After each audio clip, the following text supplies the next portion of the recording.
नमस्कार दोस्तों आज हम बात करने वाले हैं डॉक्टर एपीजे अब्दुल कलाम के बारे में। दोस्तों एपीजे अब्दुल कलाम भारत के 11वें प्रेसिडेंट बने, जो कि 2002 से लेकर 2007 तक इन्होंने प्रेसिडेंट की पोस्ट बनाई अपने इंडिया में, और इनको दोस्तों मिसाइल मैन ऑफ इंडिया के नाम से सम्माना जाता है।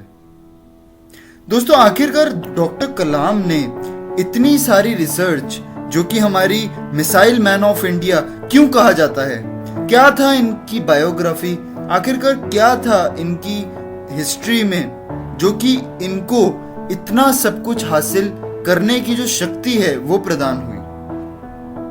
अब्दुल कलाम जी का जो जन्म था वो 15 अक्टूबर 1931 में रामेश्वरम में हुआ था, जो कि अभी तमिलनाडु में है। दोस्तों इनके जो पिताजी थे वो बोट चलाते थे, मछलियों को पकड़ के लाते थे समुद्र से, जिनका नाम था जुनैल-मुद्दीन। दोस्तों इनकी जो आर्थिक स्थिति थी परिवार की वो बहुत ही ज्यादा तंगी से गुजरी। इनको बचपन में दोस्तों बहुत ही कम उम्र में न्यूज़पेपर फेंकने वाला काम करना पड़ा, ताकि ये अपने फादर का साथ दे सके, घर की आर्थिक स्थिति को थोड़ा सुधार सके और पढ़ाई कर सके। दोस्तों बचपन से ही अब्दुल कलाम जी को पढ़ने का बहुत शौक था।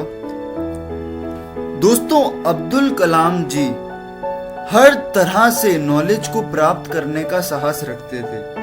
उनको कोई भी बुक मिलती थी वो उसको पढ़ना शुरू कर देते थे। बचपन से ही दोस्तों उनका कोड, जो उनका सिद्धांत था वो यही था कि दोस्तों कि हमें पढ़ना चाहिए और दूसरों को भी पढ़ाना चाहिए। दोस्तों स्कूली परीक्षा लेने के बाद इन्होंने सोचा क्यों ना मैं इंडिया को डेवलपमेंट की तरफ ले जाऊं, एक पूरा संपूर्ण मैं अपने भारत के लिए कुछ कर सकूं। दोस्तों इसी तजुर्बे और विजन के साथ इन्होंने सेंट जोसेफ कॉलेज में एडमिशन लिया था। उसके बाद दोस्तों इन्होंने वहां पे एरोनॉटिक इंजीनियर की मद्रास इंस्टीट्यूट ऑफ टेक्नोलॉजी से पढ़ाई करी। दोस्तों इन्होंने अपना जो कंट्रीब्यूशन था वो सबसे पहले तो मिनिस्ट्री ऑफ डिफेंस, जिसको हम कहते हैं DRDO में दिया था, जहां पे दोस्तों इनको इतना ज्यादा प्रोत्साहन नहीं मिला जितना प्रोत्साहन इन्होंने इसरो में जाके दिया था। इनको ऐसा लगता था दोस्तों कि DRDO में लिमिटेड रिसर्च होती है, तो क्यों ना मुझे इसको विश्व का सबसे बड़ी खोज करनी चाहिए, क्यों ना मेरे को भारत के अंदर ऐसी ऐसी मिसाइल्स लानी चाहिए जिसके दम पे हम दूसरों से कभी भी पीछे ना हो। दोस्तों इनकी स्कूली जो परीक्षा थी वो स्कॉलरशिप के बेस पे थी। आपको एक इनकी इंस्पिरेशनल स्टोरी बताता हूं कॉलेज के लाइफ की। दोस्तों इनके जो प्रोफेसर थे उनको पता चल गया था कि कलाम एक एक्स्ट्रा ऑर्डिनरी स्टूडेंट है, क्योंकि दोस्तों इनकी जो रुचि थी एरोनॉटिकल इंजीनियर के दम पे जो इन्होंने करके दिखाया था अपने, तो वो इनका जो परफॉर्मेंस थी दोस्तों एक्सेप्शनल थी। उनके कॉलेज के जो सर थे उन्होंने बोला था कि ये जो 1 महीने का काम है तुम्हें 1 हफ्ते में करके देना है, वरना तुम्हारी जो स्कॉलरशिप है वो चली जाएगी। दोस्तों स्कॉलरशिप के बेस पे आए थे, तो कलाम जी ने क्या किया दोस्तों, 3 दिन लगातार बैठ के उस प्रोजेक्ट को कंप्लीट किया जो उनके प्रोफेसर्स ने दिए थे।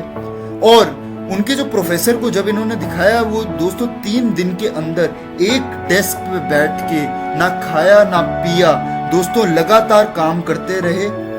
ये जो दोस्तों इनका दृढ़ निश्चय था सबको चौंका दिया दोस्तों, और इतना बढ़िया उन्होंने प्रोजेक्ट दिया था कि इनको बहुत ही ज्यादा प्रसिद्ध अवार्ड मिले थे इनको अपने कॉलेज में। दोस्तों इनके प्रोफेसर ने बोल दिया था कि कलाम कुछ करने वाले हैं, क्योंकि इनका जो विजन था दोस्तों भारत के लिए कुछ डेवलप करने के लिए वो बिल्कुल अटूट था।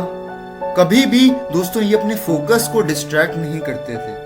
हालांकि दोस्तों लाइफ में इनकी बहुत प्रॉब्लम्स आई।